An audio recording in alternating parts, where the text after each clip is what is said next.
Assalamualaikum warahmatullahi wabarakatuh. Nama saya Nurul Fazila Atma Putri dari Pendidikan Bahasa Inggris. Mengenai kurikulum yang digunakan di SMP Negeri 10 Tanjung Pinang yaitu kurikulum 2013. Seperti yang diketahui, kurikulum adalah perangkat mata pelajaran dan program pendidikan yang diberikan oleh lembaga penyelenggaraan pendidikan yang berisi rancangan pelajaran yang akan diberikan kepada peserta pelajaran dalam satu periode jenjang pendidikan. Adapun perangkat pembelajaran yang digunakan oleh guru SMP Negeri 10 Tanjung Pinang yaitu yang pertama silabus, yang kedua ada RPP atau rencana perangkat pembelajaran, yang ketiga ada PROMES yaitu program semester, yang keempat ada kalender pendidikan, yang selanjutnya yaitu yang kelima KKM atau kriteria ketuntasan minimal. Selanjutnya ada LKS atau lembar kerja siswa. Tapi kalau yang sekarang dipakai adalah LKPD atau lembar kerja peserta didik. Yang terakhir yaitu modul. Assalamualaikum warahmatullahi wabarakatuh. Waalaikumsalam warahmatullahi wabarakatuh. Nurul, selamat pagi.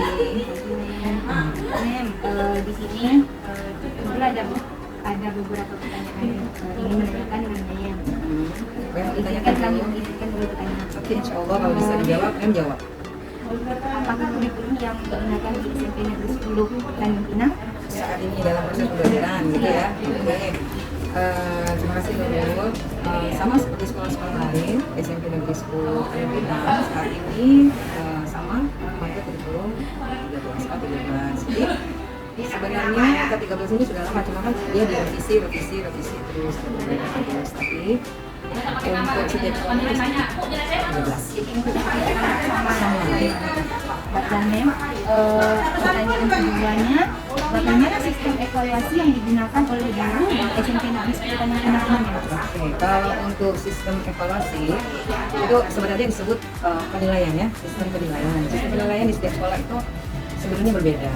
Jadi tergantung masing-masing sekolah itu mempunyai kesepakatan yang bagaimana. Cuma untuk periode penilaiannya sama, ada yang namanya penilaian ujian atau PK, ada yang penilaian tengah semester, ada yang penilaian akhir semester. Jadi untuk penilaian dalam perumusan ya, dalam pengolahan nilai dari mulai rumus nanti kemudian menjadi nilai akhir, nilai rapor, itu tergantung masing-masing sekolah. Untuk SMP 10 setiap guru mapel mempunyai sistem penilaian harian, kemudian pembahasan, kemudian nanti ada penilaian yang disebut tengah semester. Itu masing-masing sekolah untuk tengah semester sama aturan waktunya, karena kita diberi kalender pendidikan dari dinas yang sama. Berarti pelaksanaannya di jadwal yang sama, termasuk PTS dan penilaian akhir semesternya, cuma mungkin pengolahan nilainya yang berbeda dari sekolah masing-masing. Bukan hanya pengolahan. Pengolahan nilainya berbeda. Dan saya ada satu pertanyaan lagi. Oke. Bagaimana pemanfaatan teknologi informasi dan komunikasi dalam pembelajaran di SMP Negeri 10 Tanjung Pinang? Pemanfaatan teknologi informasi. Oke. Alhamdulillah untuk saat ini sampai dengan hari ini internet di sekolah, kemudian media-media di sekolah kita masih lengkap. Jadi di setiap ruangan itu kita sudah bisa mengakses menggunakan pembelajaran online, bisa masuk ke ruang guru atau bisa masuk ke aplikasi-aplikasi lain yang menggunakan internet yang disediakan oleh sekolah. Jadi tiap ruangan itu sudah mempunyai kekuatan yang ada untuk setiap guru bisa belajar online. Apalagi di masa sekarang kita dalam keadaan pandemi, kemudian kita harus melaksanakan pembelajaran jarak jauh atau pembelajaran daring. Itu semua guru memakai sistem pembelajaran daring yang menggunakan aplikasi-aplikasi yang berbeda agar anak-anak tidak merasa bosan. Jadi untuk aplikasi ini karena kita sudah dirumahkan, anak-anak dan guru sudah dirumahkan sekitar setahun setengah, anak-anak nggak di tatap muka kan. Itu setiap guru menggunakan aplikasi yang berbeda-beda. Maksudnya berbeda-beda itu nggak aplikasi itu aja gitu. Dan untuk mempermudah guru, aplikasi absen biasanya guru menggunakan aplikasi Google Form. Kemudian untuk pembelajaran kadang-kadang guru memakai iPad, kadang-kadang memakai Padlet, kadang-kadang memakai Zoom, kadang-kadang memakai Google Meet, atau kadang-kadang ada guru yang memakai Zenus dan lain-lain. Tergantung guru itu enaknya pakai apa. Cuma kita juga memperhatikan untuk kuota peserta didik. Kadang-kadang ada peserta didik ini yang sering ganti nomor HP sehingga dia tidak bisa mendapatkan bantuan paket dari pemerintah. Tapi anak yang tidak menggantikan di nomor HP-nya dan tetap tercatat di Dapodik, itu insya Allah akan mendapat bantuan dari pemerintah paket.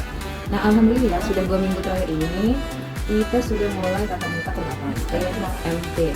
Semuanya masuk bersama-sama biar sekarang menjadi lebih aman. Kita pun menjadi kesehatan. Ini adalah amin. Saya kira itu saja pertanyaan saya seputar kurikulum dan di sekolah. Saya ucapkan terima kasih banyak. Assalamualaikum warahmatullahi wabarakatuh. Waalaikumsalam warahmatullahi wabarakatuh. Terima kasih untuk adik-adik PPL yang sudah membantu SMP Negeri 10 Tanjung Pinang.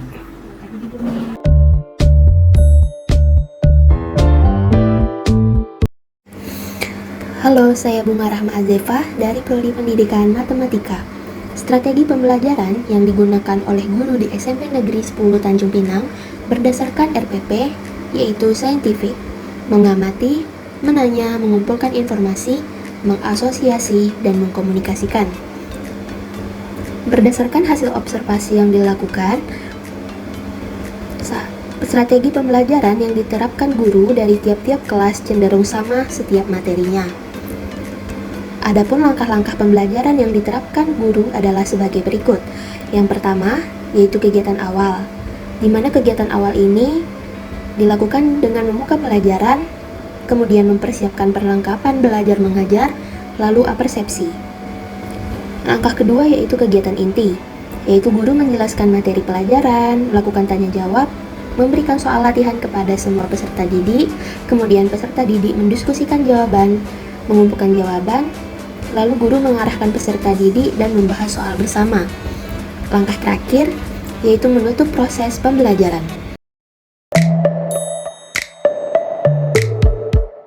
Baik, saya Marni dengan NIM 1803842050032. Nah, di sini membantu guru mengembangkan RPP media pembelajaran, bahan ajar, dan perangkat evaluasi. Yang pertama itu ada RPP. Nah, untuk RPP, guru SMP Negeri 10 Tanjung Pinang memiliki komponen-komponen sebagai berikut. Yang pertama itu ada identitas sekolah yang terdiri dari nama sekolah, mata pelajaran, kelas atau semester, dan alokasi waktu. Yang kedua itu ada standar kompetensi. Yang ketiga ada kompetensi dasar. Yang keempat tujuan pembelajaran. Yang kelima karakteristik siswa yang diharapkan. Yang keenam materi pembelajaran. Yang ketujuh metode, langkah-langkah, dan sumber belajar serta penilaian. Poin yang kedua yaitu pengembangan media pembelajaran. Nah, penggunaan media dalam proses belajar mengajar sangat membantu agar siswa dapat dengan mudah memahami apa yang disampaikan oleh guru dan agar siswa tidak bosan saat proses pembelajaran berlangsung. Yang ketiga, pengembangan bahan ajar. Nah, dalam mengembangkan bahan ajar yang dilakukan oleh guru, pengembangan bahan ajar sesuai dengan tuntunan kurikulum dan juga mempertimbangkan kebutuhan peserta didik, misalnya bahan ajar sesuai dengan karakteristik sebagai sasaran atau lingkungan sosial peserta didik. Yang keempat itu ada pengembangan alat evaluasi. Nah, dalam hal ini, evaluasi bertujuan untuk mengukur dan menilai berhasil atau tidaknya proses pembelajaran berdasarkan hasil telaah yang dilakukan bersama dengan guru pamong.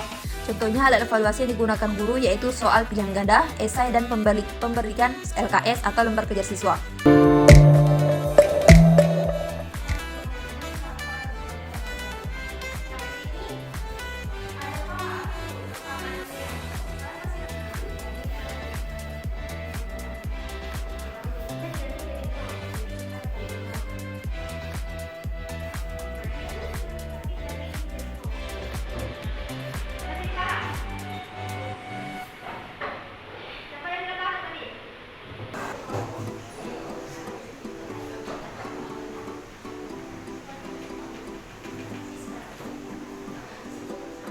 Berkelompok.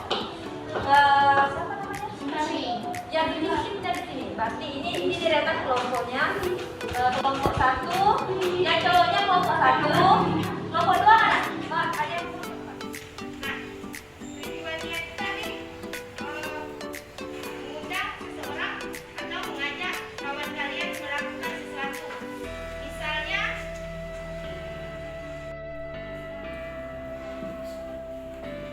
adakah anak-anak Miss yang bisa mengartikan dalam bahasa Inggris?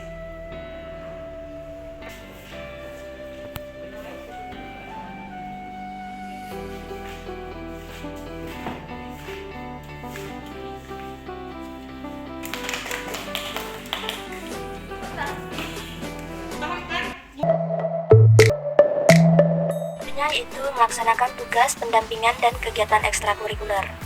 Guru pendamping pada dasarnya memiliki kompetensi yang lebih tinggi dibandingkan dengan yang didampingi, agar memiliki kepercayaan diri dalam proses pendampingan. Kemudian adapun syarat yang perlu dipenuhi untuk menjadi seorang pendamping adalah memiliki pemahaman secara jelas mengenai konsep dan jiwa kurikulum 2013. Guru pendamping mempunyai tugas yang sangat penting dalam implementasi kurikulum 2013. Pertama, guru pendamping dituntut untuk membangun empati dengan komunitas sekolah. Tugas ini dimaksudkan untuk membangun komunikasi awal sebelum proses pendampingan dilakukan dengan maksud tidak menimbulkan resistensi pada guru yang akan mendampingi. Kedua, mengamati proses pembelajaran berdasarkan semangat kurikulum 2013. Sesuai dengan fungsi pendampingan, untuk membuat proses pembelajaran sesuai dengan konsep dan jiwa kurikulum, maka tugas utama pendamping adalah mengamati proses pembelajaran. Ketiga, mendiskusikan proses pembelajaran dan evaluasi yang diamati. Tugas ini dimaksud untuk memberikan bimbingan secara tidak langsung kepada guru pendamping berdasarkan hasil pengamatannya selama mengikuti proses pembelajaran dan penilaian. Yang keempat, yaitu bersama yang didampingi, melakukan refleksi atas proses pembelajaran dan penilaian yang sedang dijalani.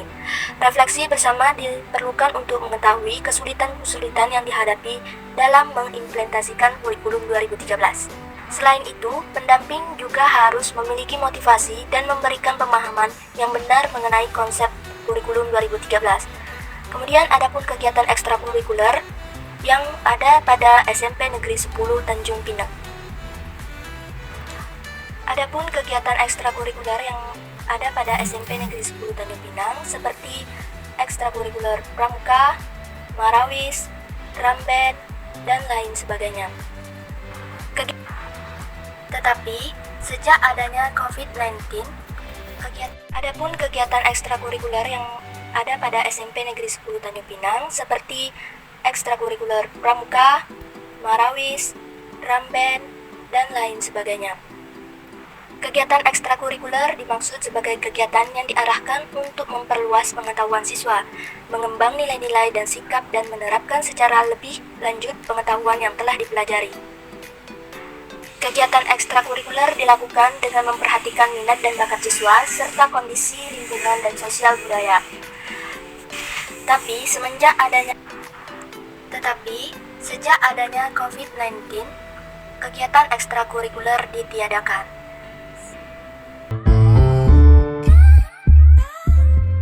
Halo, nama saya Nuraini Tri Alfiasari, NIM 1803888203065, mahasiswa pendidikan bahasa Inggris.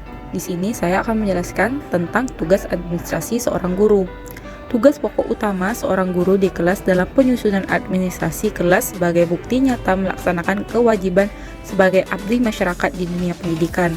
Nah, menurut hasil observasi saya yang saya lihat di SMP Negeri 10 Tanjung Pinang, di bagian administrasi guru terdiri dari yang pertama itu adalah menyusun program pembelajaran yang meliputi yang pertama menyusun program tahunan, menyusun program semester, dan menyusun rencana program pembelajaran.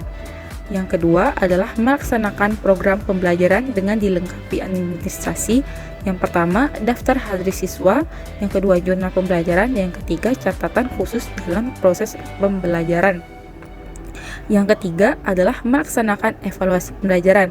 Di dalam melaksanakan evaluasi pembelajaran ini terdiri dari itu adalah menyusun perangkat evaluasi, kisi-kisi, naskah soal, pedoman penilaian, dan instrumen lainnya. Selanjutnya adalah menyusun dan melaksanakan program perbaikan atau pengayaan yang terdiri dari melaksanakan perbaikan yang meliputi remedial teaching dan atau remedial test. Nah, yang terakhir dari tugas administrasi guru ini ialah membantu dalam kegiatan piket sekolah.